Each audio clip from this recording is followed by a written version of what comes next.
They call you a loner, antisocial, weird. They whisper that you must be broken, scared of people, or missing something.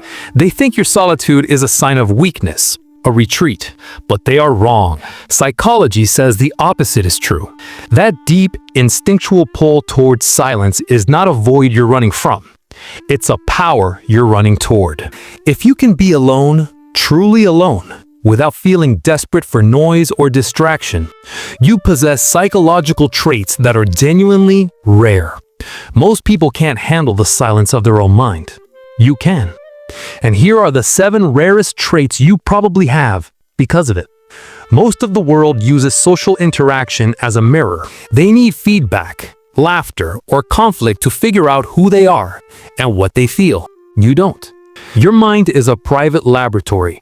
Research shows that people who seek solitude are hyper-aware of their own emotional baseline, their internal noise. You've already done the deep, uncomfortable work of self-introspection that others spend a lifetime avoiding. You know your shadow side. You know your truth. That's why small talk feels like a colossal waste of energy. The average person is addicted to the approval of others. Psychologists call this an external locus of validation. Their entire self-worth hinges on likes, compliments, and invitations. But you, the solitary thinker, have shifted that locus inward. You're not cold, you're self-contained. You are the only person who can validate your choices, your successes, and your identity. This makes you nearly impossible to manipulate or emotionally hijack. Your value is non-negotiable because it's not for sale. This is a fancy way of saying you get bored by shallow conversations because your brain is built for high-demand processing. You're not avoiding people, you're avoiding the mental cost of reducing your thoughts to small, simple topics. You're constantly trying to resolve internal, complex puzzles, and superficial interaction is a distraction from your main work. Solitude is your way of maximizing the signal-to-noise ratio in your mind. You need real stimulation, and the world rarely delivers it. Imagine a crowded room. Most people absorb the anxious energy, the drama, the negativity. It washes over them. You instinctively know how to build a psychological boundary. Psychologists note that people who prefer solitude often have heightened emotional sensitivity. You feel things deeper, and that's why you need to retreat.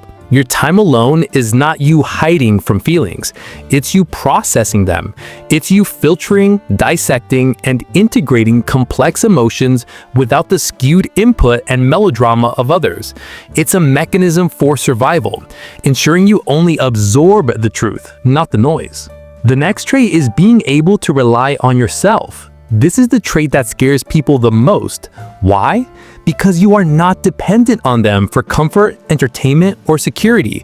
You've cultivated the skills, both logistical and emotional, to manage your own life, your own projects, and your own downtime.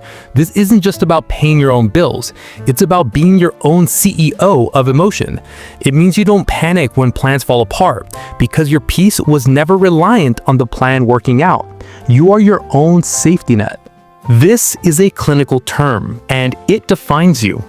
People with an external locus of control believe life is controlled by luck, fate, or other people.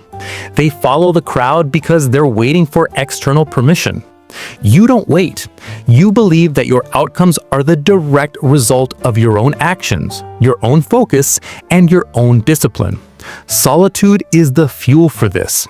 In the silence, you lay the groundwork, you set the course, and you ignore the societal pace. You are building your own timeline, not following one dictated by the group. This is a power structure, a commitment to being the author, not a character, in your own life story.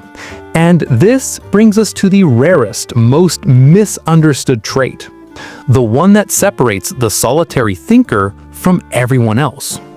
The crowd chases immediate pleasure, the party tonight, the quick purchase, the easy distraction. But you, in your solitude, are planting seeds that won't bear fruit for months or years.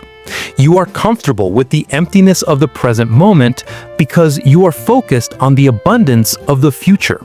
Your quiet time is not rest. It's deep, concentrated work, whether it's learning a skill, planning a business, or mapping out a better version of yourself. Psychology says this: delayed gratification requires silence.